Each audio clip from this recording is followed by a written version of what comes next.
All right, so day 14. I'm gonna go ahead and call this one and say it's over. I just got back from work where I spoke to the employee health nurse. She checked me out, cleared me to return. So yeah, and I feel fine. This is the third day without fever. Most of my symptoms have subsided. There is a bit of a lingering cough, but there's always apparently like lingering symptoms or often, but that doesn't mean you're contagious. They did not test me again, but in my discharge instructions, it clearly states that you can test positive for weeks or maybe it was months after you've recovered, but that doesn't indicate that you're contagious or that you're not contagious during that period.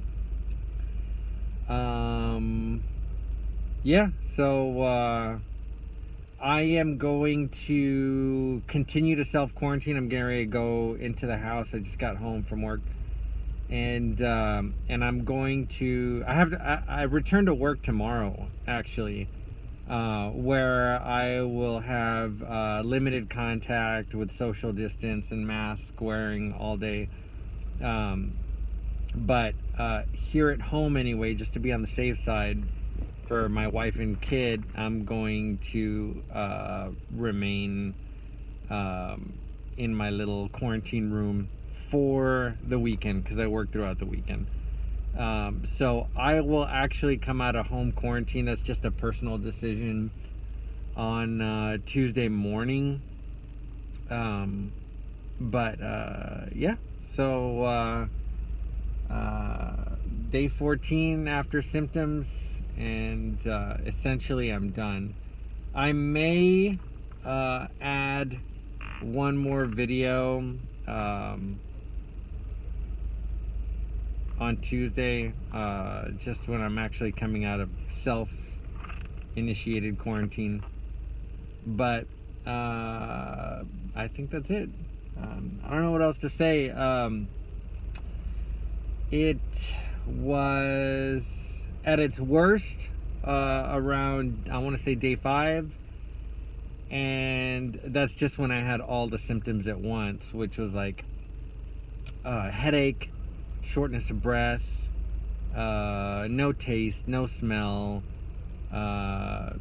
GI irregularities, and let's see, cough, body aches like you wouldn't believe. That was the worst symptom for me, was the body aches, especially in my back. I had like really bad aches, fever aches all up and down my back.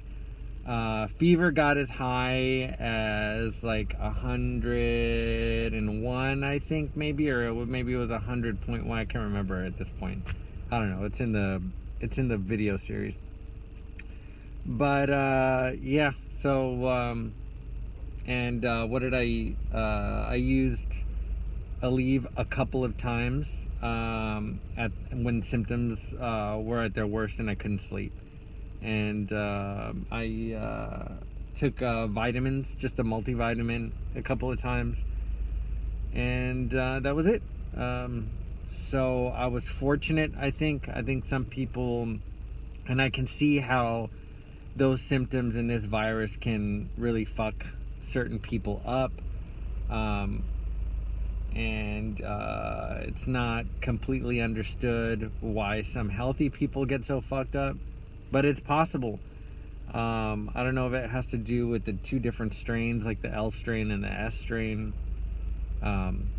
I don't know how relevant that argument is still. And if there's new strains that have been identified by name, I don't know. I wanted to do like a comprehensive summary, but really I'm just anxious to get normal life started back up again. So I'm gonna go to work tomorrow, and that's gonna be it. So drop a comment if you want. I'll try to answer as many of them as possible. One more thing, in terms of like therapies, it wasn't like pills or anything, but I did do a little bit of yoga to help with the muscle aches, and meditation, especially when I was bored. That kind of helped me calm down. Bored, anxious.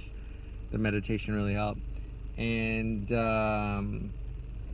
that was it. So I did some holistic therapies, but apart from that, nothing.